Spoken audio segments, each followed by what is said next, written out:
Hello, and welcome to the Full Circle Podcast, your source for insights into the science and art of endurance sports training and racing.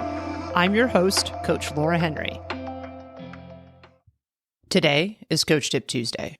You get a call from the school nurse that your kid is sick and needs to be picked up. An appointment starts late, and it takes longer than it was scheduled for. Your day is more mentally draining than you originally expected. I could go on and on. Any of these and many more things can happen over the course of your day to derail even the very best laid of plans. And this doesn't only happen over the course of a single day. The timeline can be longer than that. You can imagine and expect that a day or a week or a month is going to go a particular way and then learn along the way that it's unfolding very differently than you originally anticipated. The only certainty in life, and therefore in endurance sports, is uncertainty. Yes, this is absolutely a paradox, but it is true. We don't like to admit this out loud. Humans like to imagine that we are in far more control of our lives than we actually are.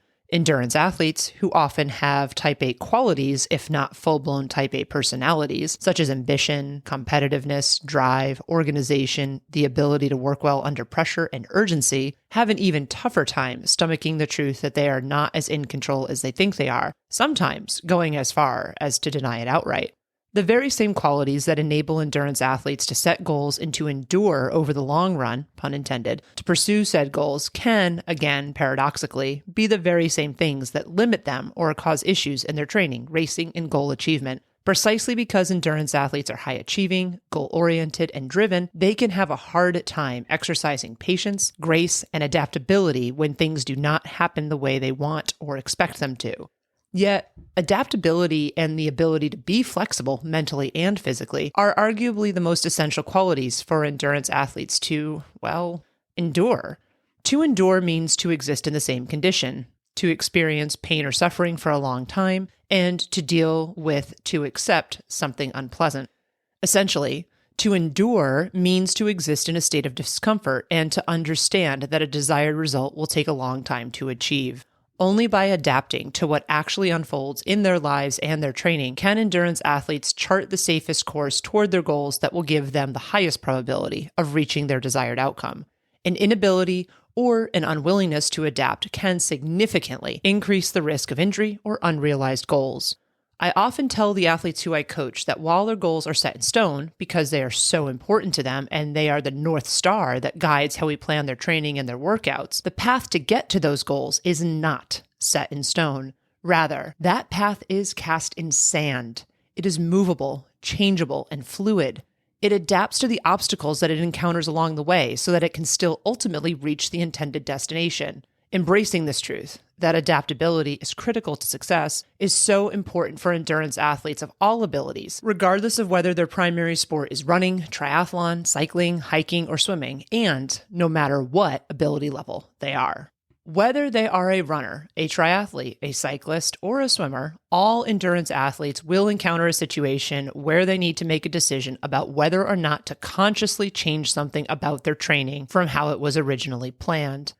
As mentioned earlier, some athletes will deny that modifications need to be made, will double down, they'll be stubborn, and they'll try to do their training as planned, even if their day, their week, their month is not going how they originally anticipated.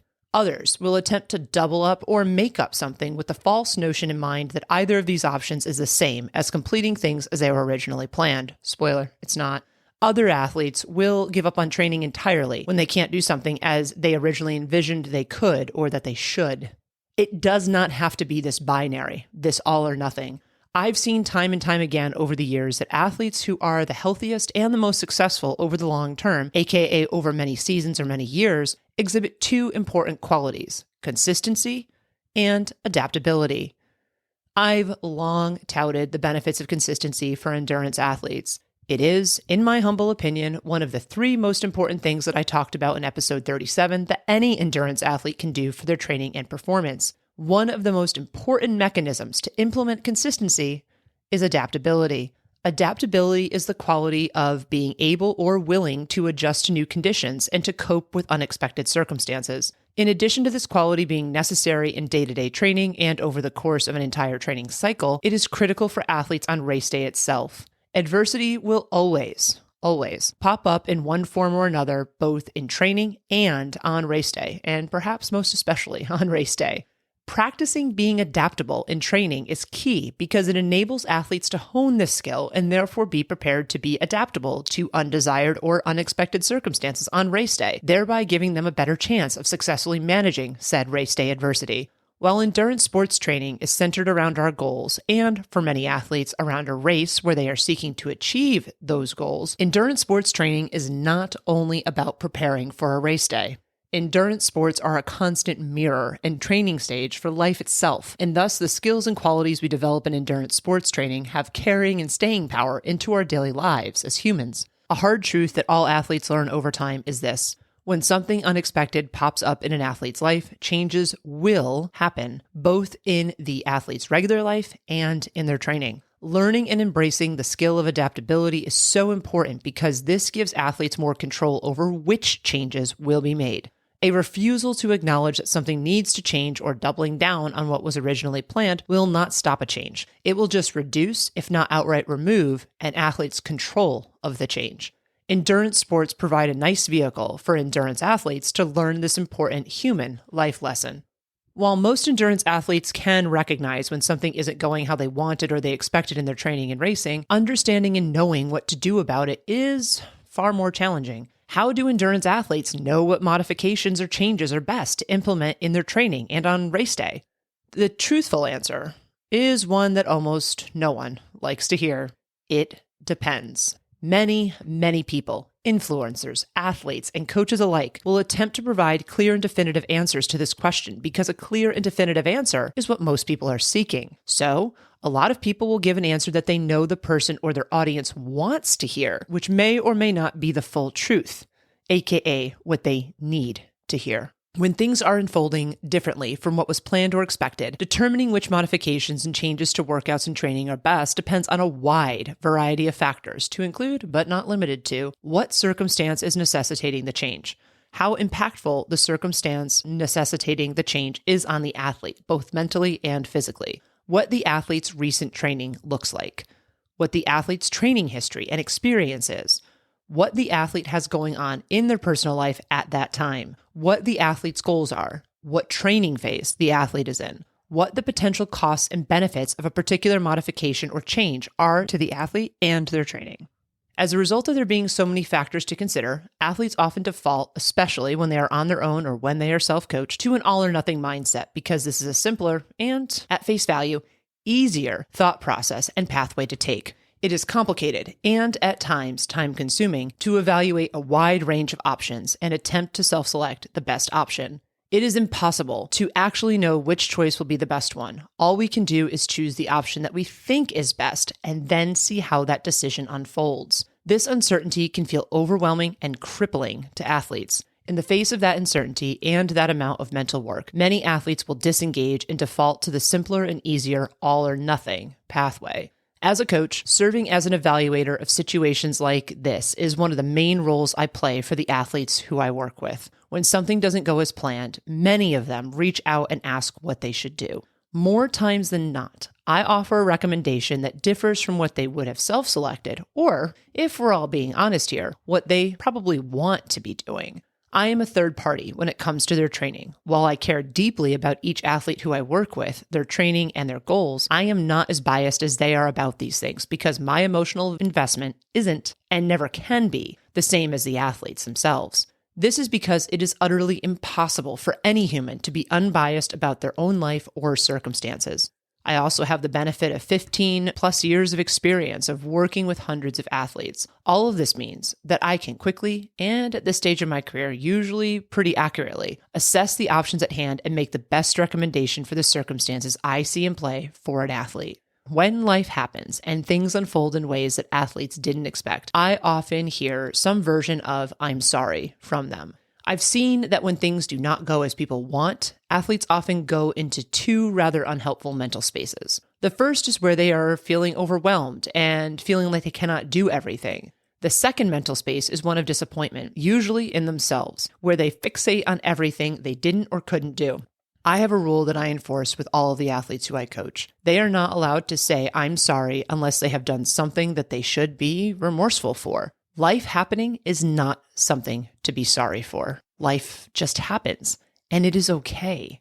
I also remind athletes to consider what they would say to a friend or someone who they cared about who found themselves in the same situation that they themselves are currently in. Would they be telling that person that they are disappointed in them or telling that person that they should be apologizing to another person for life happening? No, they would not. You are not a failure or a disappointment if life unfolds in a way that you did not expect. When and if this happens, all it does is showcase that you are a human living out the human experience. In the context of endurance sports, any plan for endurance sports training, whether it is personalized coaching, a custom-built training plan, or a training plan, is planned with the best information that one has at the time about what will happen in the future. It is the best prediction of what training will be most appropriate, but it is not a guarantee that it will be the training that is actually most appropriate.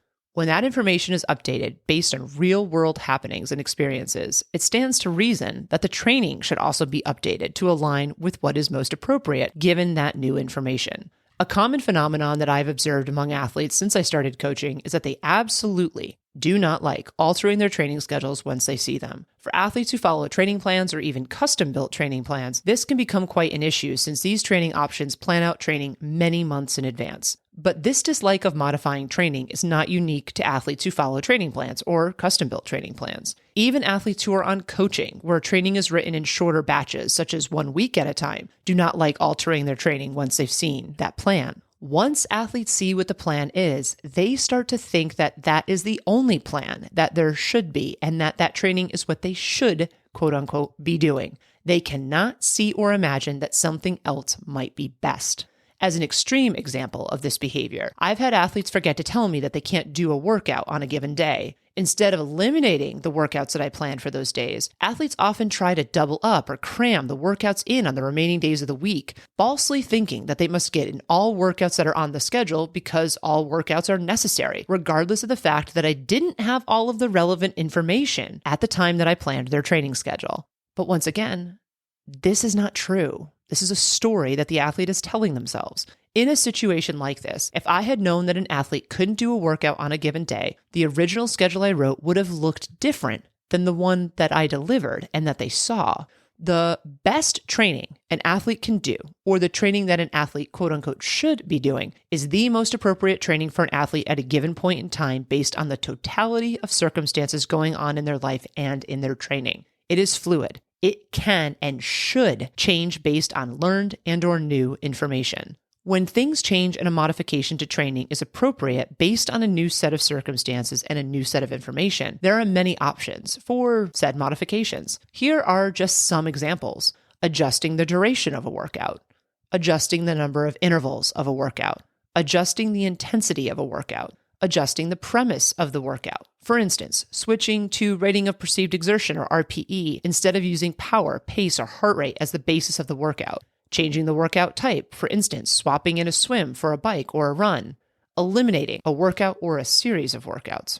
One of the most common things that athletes encounter due to unforeseen circumstances or happenings is that they end up being short on time to complete a workout. When this happens, something is very often better than nothing. Considering and then implementing one of the aforementioned modifications is a good place to start. When they are feeling pressed for time, many athletes will cut warm-ups, cool-downs, or quote-unquote extras, such as strength training or stretching.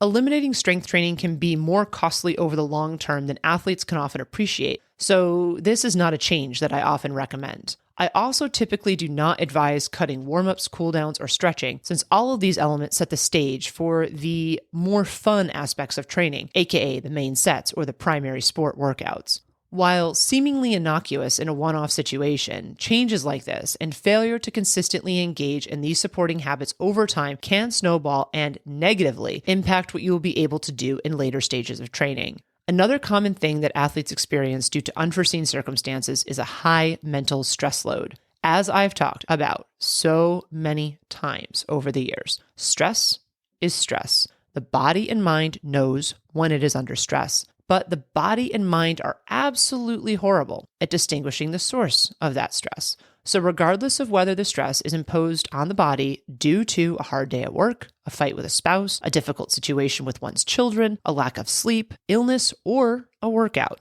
all the body understands is that it is experiencing stress. When athletes are experiencing a high mental stress load, a common coping mechanism is to shut a lot of things down, including doing workouts. While this may be an appropriate response in some circumstances, I have seen that adapting to this experience by modifying, not eliminating, workouts and training often results in better outcomes, both acutely and over the long term for the athlete. Considering one of the aforementioned modifications is a great place to start for athletes experiencing a stressful situation or a stressful day. The most common modification I recommend and deploy with the athletes who I coach is to adjust the duration of a given workout, followed by recommending a change in type of workout. So perhaps we go to an easy bike ride instead of a harder run. When unexpected things happen in life that impact your endurance sports training, take a breath. It is okay. There will always be things that pop up unexpectedly. You are not in complete control of how events will unfold over the course of your life. The best thing you can do is to cultivate and grow an adaptable mindset that enables you to roll with the punches instead of fighting them. This will lead you to a higher chance of remaining consistent, reducing your chance of injury, having a calmer headspace, and reaching your goals over the long term. That was another episode of the Full Circle Podcast. Subscribe to the Full Circle Podcast wherever you listen to your favorite podcasts. If you like what you listen to, please be sure to leave us a rating and review, as this goes a long way in helping us reach others. The thoughts and opinions expressed on the Full Circle Podcast are those of the individual. As always, we love to hear from you and we value your feedback. Please send us an email at podcast@fullcircleendurance.com or visit us at fullcircleendurance.com/podcast. To find training plans, see what other coaching services we offer, or to join our community, please visit fullcircleendurance.com. I'm Coach Laura Henry. Thanks for listening.